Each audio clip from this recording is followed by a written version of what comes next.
விஜய் வந்து நான் குருன்னு சொன்னாங்க, தப்பாக சொல்லிட்டீங்க. எனக்கு தான் விஜய் குரு. ஏன்னா எல்லா விதத்துலேயும், அதாவது தொழிலில் மட்டும் வேணா ஜூனியராக வேணா இருக்கலாமே தவிர, எப்படி ஒரு மனுஷன் ஒரு இயக்குனர் இல்லை யார் எந்த டெக்னீஷியனாக இருந்தாலும் எவ்வளோ கடுமையாக உழைக்கணும் அப்படின்னு எனக்கு கற்றுக் கொடுத்த குரு ஏஎல் விஜய் தான்.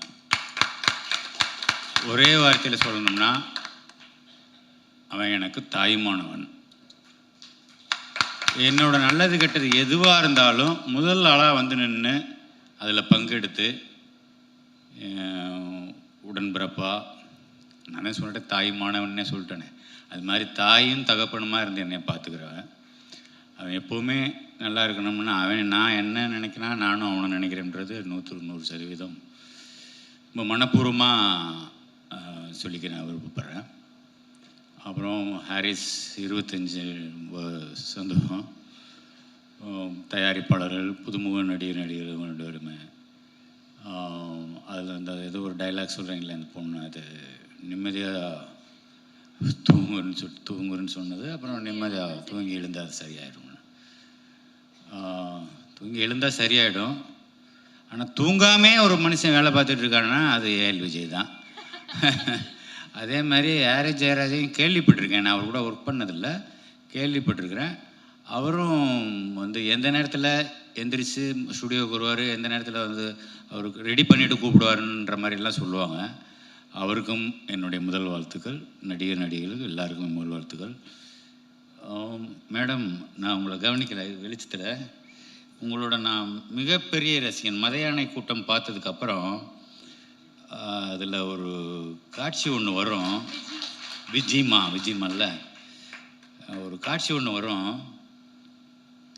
அந்த பையனை கொன்னதுக்கப்புறம் அந்த ரத்தத்தை தொடச்சிட்டு இருக்கிற போது அந்த ஐபால் ஒருத்தரையும் 2 பேரையும் திரும்பி அப்படியே உங்கள் மனசுக்குள்ளே இருக்கிறத வந்து கண்ணிலேயே காமிப்பீங்க. அது வந்து 100ல் ஒருத்தருக்கு தான் வரும். எனக்கு பிடித்த நடிகை ராதியா மேடம் தான். அதுக்கடுத்து நீங்கள் என்னன்றதில் நான் சொல்லிக்கிறதுல போகிறேன். நன்றி. நான் உங்களை இன்னைக்கு சந்தித்ததில் ரொம்ப நன்றி, சந்தோஷம். நன்றி, வணக்கம். எல்லாருக்கும் வணக்கம்.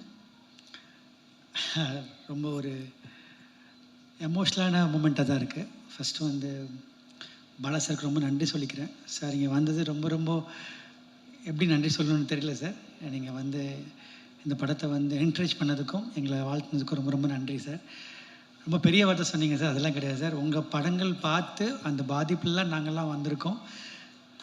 நிறைய லேர்னிங் உங்களோட ஃப்ரேமிங்கில், அதாவது ஃப்ரேமே தேவையில்லை, ஒரு பெர்ஃபார்மன்ஸ் எப்படி வாங்கணுன்றதை உங்கள் படங்கள் பார்த்தே கற்றுக்கலாம் சார். அதெல்லாம் வந்து பெரிய லேர்னிங் சார். உங்கள் படங்கள் தான் லேர்னிங் எங்களுக்கு, ஒரு பாடமும் லேர்னிங்கும். நீங்கள் வந்து எங்களை வாழ்த்துனது ரொம்ப ரொம்ப சந்தோஷம் சார். உங்களோட அந்த உறவில் இருக்கிறதுல எனக்கு ரொம்ப ரொம்ப சந்தோஷம் சார். அது ரொம்ப கொடுப்பனையாக நினைக்கிறேன்னா அது ரொம்ப ரொம்ப நன்றி சார். எனக்கு வந்து பெரிய என்கரேஜ்மெண்ட் கொடுத்துருக்கீங்க லைஃப் ஃபுல்லாக, அது எனக்கு தெரியும். பர்சனலாக நம்ம நிறையா நீங்கள் எனக்கு கொடுத்துருக்கீங்க. ரொம்ப ரொம்ப நன்றி சார். இந்த படத்தை ஃபஸ்ட்டு நான் கொஞ்சம் ரொம்ப கம்மியாக பேசுகிற டைம் தான் இருக்கும் எனக்கு. பட் ஆனால் இன்றைக்கி இந்த விஷயத்தை நான் அபிஷேக் கொஞ்சம் நிறையா பேசணும்னு நினைக்கிறேன். இந்த படம் வந்து எங்களுக்கு மாலியன் மான்விக்கும் எங்களுக்கு ஒரு காமன் ஃப்ரெண்ட் இருக்கார், சித்தார்த்துன்னு இருக்கார். அவர் மூலியமாக தான் இந்த படத்துக்குள்ளே நான் வந்தோடனே பிரேம் சாரை மீட் பண்ணேன். நம்ம லைஃப்பில் வந்து சில பேரை பார்க்கும்போது நம்ம தவிர்க்கவே முடியாது அவங்களோட பழகாமல் இருக்கிறது. அந்த மாதிரி ஒரு பர்சன் தான் பிரேம் சார், அந்த ஃபேமிலி. ஸோ அவங்கள பார்த்தோன்னே ஃபஸ்ட்டு நான் வெளியே வந்து சொன்னேன், சித்தார்த்தை சொன்னேன், நான் படம் பண்ணுறேன், அதுக்கப்புறம் மற்ற எல்லாம் பேசிக்கலாம் அப்படின்னு சொன்னேன். ஸோ ரொம்ப ரொம்ப நன்றி சார் எங்களுக்கு இந்த படம் வாய்ப்பு கொடுத்ததுக்கு. பிகாஸ் எங்களை நம்பினதுக்கு, இந்த கதையை நம்பினதுக்கு. கதை கூட கேட்கல, ஃபஸ்ட்டு என்னை வந்து சைன் பண்ணாங்க, அதுக்கப்புறம் தான் நம்ம கதையெல்லாம் கொண்டு போனோம். பிரேம் சாருக்கும் பிரபா மேடமுக்கும் ரொம்ப ரொம்ப நன்றி. இந்த படம் வந்து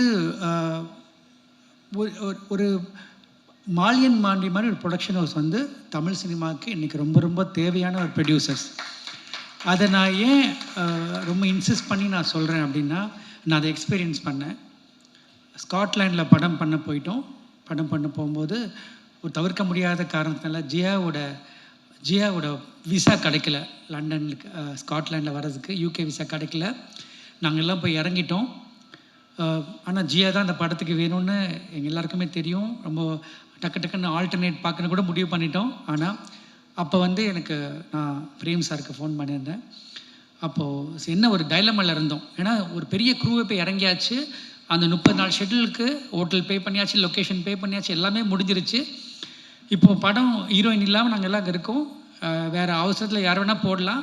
ஆனால் அன்றைக்கி நான் வந்து சார்கிட்ட ஃபோன் பண்ணி கேட்டேன், சார் இந்த மாதிரி ஒரு சூழ்நிலை இருக்கோம், என்ன பண்ணணும்னு கேட்டேன். சார் வார்த்தை சொன்னாங்க, உங்களுக்கு எது நல்லதுன்னு படுதோ அதை பண்ணுங்கன்னு சொன்னாங்க.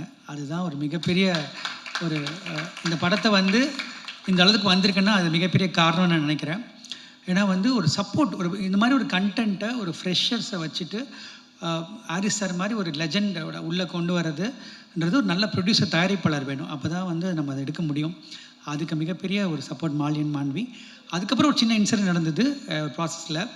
அப்போ வந்து ஒரு சின்ன இந்த படத்தில் வந்து ஒரு சின்ன ஒரு இஷ்யூ நடந்தது. அப்போ வந்து என் கூட இருந்து ஒரு நாள் ஃபுல்லாக பிரேம் சார் என் கூட இருந்தாங்க. அதில் லாட் ஆஃப் கிராட்டிடியூட் சார், ரொம்ப ரொம்ப நன்றி சார். என்னைக்கு அதாவது என்னைக்காவது என்னைக்கு கூப்பிட்டு நீங்கள் கூப்பிட்டாலும் நான் உங்கள் ஆஃபீஸில் நிற்பேன், உங்களுக்கு நான் படம் பண்ணுவேன் சார். ரொம்ப ரொம்ப நன்றி. மதும் இப்போது சும்மா எக்ஸாம்பிள் சொல்கிறேன். மதும் என்னை வந்து யாராவது நீங்கள் நல்ல பையன் அப்படின்னு சொன்னாங்கன்னா அது கிரெடிட் நான் எடுத்துக்க முடியாது, என் அப்பா அம்மாவுக்கு தான் கொடுக்கணும். என் பையன் நல்ல பையன் சொன்னால் தான் நான் எடுத்துக்க முடியும் கிரெடிட்டை. நீங்கள் ஐ திங்க் உங்கள் ப்ராட்டப், மதுமோட ப்ராட்டப் பற்றி நான் சொல்லணும். So discipline, so committed and so hard working. நான் வந்து மதுமை இந்த கதைக்காக செலக்ட் பண்ணும்போது ஃபஸ்ட்டு வந்து கதையில் அவர் இல்லை ஃபஸ்ட்டு. அதுக்கப்புறம் நம்ம மீட் பண்ணும்போது இவர் போட்டால் நல்லா இருக்குமே அப்படின்னு பேசும்போது அவர் அதுக்காக எடுத்த சிரத்தை, அவர் எடுத்த ஒரு ஹார்ட் ஒர்க், எக்ஸ்ட்ரானரி ஹோம்ஒர்க் பண்ணார். அந்த படத்துக்குள்ளே தன்னை எப்படி அவர் உள்ளே வந்துடணும், அந்த படத்துக்குள்ளே அவர் இருக்கணுன்றதுக்காக மிகப்பெரிய ஒரு உழைப்பு போட்டார். கிட்டத்தட்ட அவருக்கு வெயிட் லாஸ் பண்ணி அதுக்கப்புறம் அவர் ஆப்ரேஷன் சர்ஜரியில் நடந்தது. தேங்க்யூ மதும் for all the effort and ஷுவராக உங்களுக்கு அதுக்கான ரிசல்ட் கிடைக்கும் நான் நம்புகிறேன், அதை ப்ரே பண்ணிக்கிறேன். Thank you so much. Arjun Ashokan அந்த படத்தில் வந்து ஒரு மிகப்பெரிய பில்லராக பார்க்குறேன். ஏன்னா வந்து தமிழுக்கு தான் ஒரு அறிமுகமே தவிர இந்தியன் சினிமா கிடையாது. தமிழ் அறிமுகம் தான் போட்டிருக்கணும். ஏன்னா வந்து அவ்வளோ பெரிய ஒரு இந்த படத்தில் வந்து ஒரு பெரிய கான்ட்ரிபியூஷன் அர்ஜுன் அசோகன் பண்ணியிருக்காரு. அவரோட பர்ஃபார்மன்ஸ் வந்து ரொம்ப ரொம்ப சிறப்பாக இருக்க போது. Arjun, you are such a amazing actor and class apart. அவங்களோட ஒர்க் பண்ணதில் ரொம்ப ரொம்ப சந்தோஷம் அர்ஜுன். அண்ட் அவர் கிளம்பிட்டார். பட் இருந்தாலும் thank you so much Arjun for supporting us. ரொம்ப ஷார்ட் டைமில் இந்த படத்துக்குள்ளே வந்தார். And Jiya, I don't know what to say. There are when I did Madras Patnam, I felt Amy is meant for that. So I felt now this film is meant for you. I think when I think after the first shot, I told Jia that Jia, you're going to stay very long in Tamil cinema. I'm telling you now, you're going to stay very long in Indian cinema. And Jiya வந்து எப்படின்னா, it's because I'm talking English, so she should understand, so sorry. And Jiya is very very hard working. ஒரு ஹிந்திலேருந்து மராட்டியோட பொண்ணு. அவங்க so committed. And ஒரு song ஒன்று இப்போ பாடினாங்க காயத்ரி, அந்த சாங்கோட ஒரு ஷார்ட்டில், சிங்கிள் ஷார்ட்டில் நான் எடுத்தேன் அந்த ஷார்ட்டை. அது ஹாரிஸ் சார் நான் காமிச்சேன் அந்த ஷார்ட்டை. அந்த ஷார்ட்டுக்கு வந்து கிட்டத்தட்ட ஒரு 6-7 days ஷி ப்ராக்டிஸ். நான் ஏன் சொல்கிறேன்னா, இந்த success will not come that easy. You have to put effort and you genuinely putting effort and you will reach greater heights. We will be always proud of you Jiya. We will be very very proud of you and you will have a great career in Indian cinema. And என்னோட மற்ற actors போய் சொல்லணும். Vijay madam, thank you so much. நீங்கள் cameo கிடையாது, நீங்கள் உங்களுக்கு கதை தெரியாது, நீங்கள் படம் பார்க்கும்போது பாருங்கள், படம் ஃபுல்லாக வருவீங்க. அது நம்ம 4 நாளில் ஒர்க் பண்ணோம், ஆனால் அது கேமியோ கிடையாது. நான் கொஞ்சம் ஃபாஸ்ட்டாக ஷூட் பண்ணுறேன், அதனால் அது கண்டிப்பாக கேமியோ கிடையாது மேடம். பாஸ்கரனா, இந்த படத்தில் வந்து ஹீரோக்கு எவ்வளோ இம்பார்ட்டண்ட்டோ, அர்ஜுன் அசோகன் எவ்வளோ இம்பார்ட்டண்ட்டோ, அது மாதிரி பாஸ்கரனாக்கு இம்பார்ட்டன்ட். பாஸ்கரனா வந்து என்னோடய ஃபேமிலியில் ஒருத்தர்னு சொல்கிறத தாண்டி இந்தியன் சினிமாவோட ப்ரைட். அவர் வந்து மொத்தமாக 40 நாள் அவர்கிட்ட வாங்குறதுலாம் பெரிய விஷயம், இந்த படத்துக்காக கொடுத்தாரு. அதுக்கு ரொம்ப ரொம்ப சந்தோஷம் பாஸ்கரனா, ரொம்ப ரொம்ப நன்றி. ஒர்க் பண்ண ஜெயராஜ் எல்லாருமே வந்து பியூட்டிஃபுல்லாக பண்ணீங்க. எல்லாருமே சின்ன சின்ன ஆக்டர்ஸ் இருக்காங்க, அவங்க எல்லாருமே பியூட்டிஃபுல்லாக பண்ணியிருக்காங்க. இந்த படத்துக்கு வந்து நான் அர்ஜுன் மதும்லாம் தாண்டி ஒரு 2 பேர் இருக்காங்க. அவங்க யாருன்னா அரவிந்த் கிருஷ்ணா சார், அவரோட ஃபோட்டோகிராஃபி அதை நம்ம மறக்கவே முடியாது. ரொம்ப ஷார்ட் டைமில் என்னோடய பேஸ் ஃபாஸ்ட்டுக்கு அவ்வளோ பியூட்டிஃபுல்லாக விஷுவல் காம்ப்ரமைஸ் இல்லாமல் கொடுத்தாரு. அதுக்கு அரவிந்த் கிருஷ்ணா சார் நீங்கள் இல்லை, but thank you so much. And is team Sriram and everyone, என்னோட அசிஸ்டன்ட் டைரக்டர்ஸ் அவங்களாம் வந்து ரொம்ப ரொம்ப ஹார்ட் ஒர்க் பண்ணி இந்த படத்தை எனக்காக சப்போர்ட் பண்ணியிருக்காங்க. அவங்க எல்லாருக்கும் நன்றி. Prasanna, Saithi, Reshma, Rita, everyone, thank you so much. And ஏன்னா ரொம்ப கம்மி க்ரூ தான் நாங்கள் அங்கே போனோம். அது ரொம்ப டஃப்பான வெதர் இருந்தது, பட் அது ரொம்ப பியூட்டிஃபுல்லாக பண்ணி கொடுத்தாங்க. இந்த படம் நாங்கள் கதை மிஸ்டர் மகாதேவன் என்ன கூட உட்காந்து எழுதினார். அவர் தான் வந்து ராஜமௌலிஸோட அசோசியேட். அவர் தான் திரைக்கதை எழுதியிருக்காரு, அவர் தான் கதை எழுதியிருக்காரு. அவர் வர முடியல இன்றைக்கி. அந்த கதை எழுதினோடனே எனக்கு கதை எழுதி முடித்தோடனே ஒன்று தெரியும், இந்த படம் வந்து நாங்கள் பண்ண முடியாது மியூசிக்கல் இல்லாமல். Musical film, it is a musical film.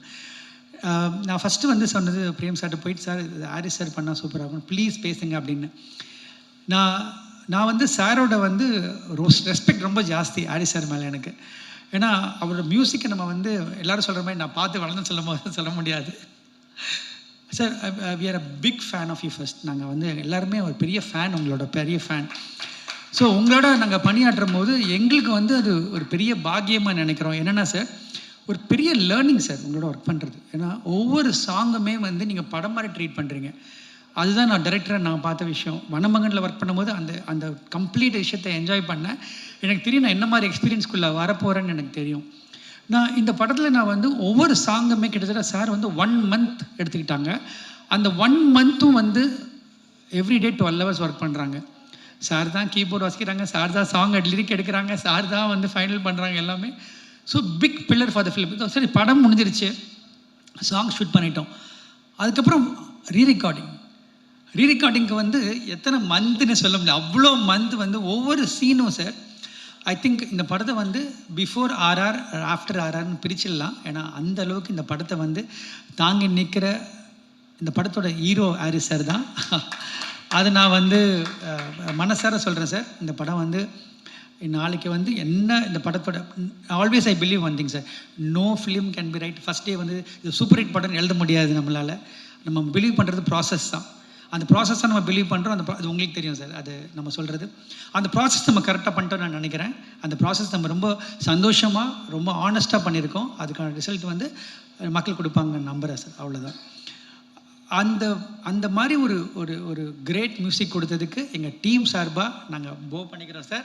ரொம்ப ரொம்ப நன்றி சார். உங்களோட மிகப்பெரிய ஃபேன் பட்டியலில் நானும் இருக்கேன். Thank you sir. Thanks to your family and Suma madam. அவங்க எல்லாருமே வந்து அவ்வளோ சப்போர்ட்டிவாக எங்களுக்கு இருந்திருக்காங்க. Thanks to your family. And இந்த 25 years சார், 25 years ஜேர்னியில் நாங்கள் 25th இயரில் உங்களோட நாங்கள் ஜேர்னி பண்ணது தான் எங்களோட மிகப்பெரிய இந்த படத்தோட பாக்கியமாக நான் நினைக்கிறேன் சார். ரொம்ப ரொம்ப நன்றி. எனக்கு வந்து பாடல்கள் சொல்லும்போது நான் முத்துக்குமார் சார் தான் எனக்கு வந்து எல்லா சாங்குமே எழுதினவர். அதுக்கப்புறம் வந்து அதை எப்படி ஃபீல் பண்ண முடியும்னு எனக்கு தெரியல. ஆனால் வந்து அதை ஃபீல் பண்ணது மதன் கார்கி சார் தான் நான் சொல்ல முடியும் என்னால். அதை வந்து மதன் கார்கி சார் வந்து எனக்கு ஒரு பாடலாசிரியர் மட்டும் கிடையாது, என்னோடய பிரதர், என்னோடய தோழர், என்ன வேணால் சொல்லலாம், என்னோடய வெல்விஷர். எல்லாமே நாங்கள் பகிர்ந்துப்போம், எல்லாமே டிஸ்கஸ் பண்ணுவோம். அவரோட கான்ட்ரிபியூஷன் இந்த படத்தில் ஏன்னா வந்து ரொம்ப ரொம்ப பெருசு. எப்படி சொல்லணும்னு தெரியல. வந்து Madhan, I want to thank you personally from bottom of my heart for all the support you giving all through years. நம்மளே ஒரு 40 பாட்டுக்கிட்ட பண்ணிட்டோன்னு நினைக்கிறேன். ஸோ வந்து ரொம்ப ரொம்ப நன்றி Madhan. The journey will continue forever. I am always grateful to whatever you given for me. And technicians எல்லாருமே சொல்கிறேன், M Rajakrishnan sir எல்லாருமே வந்து இந்த படத்துக்காக ரொம்ப உழைச்சிருக்காங்க. என்னோடய ப்ரொடக்ஷன் டீம் உமர், மணிவர்மா, அவங்க எல்லாருமே வந்து ரொம்ப ரொம்ப சூப்பராக பண்ணியிருக்காங்க. அபிஷேக், யூஸ்வலாக வந்து ஒரு படத்துக்கு வந்து ரொம்ப ரொம்ப இம்பார்ட்டன்ட் வந்து இன்றைக்கி வந்து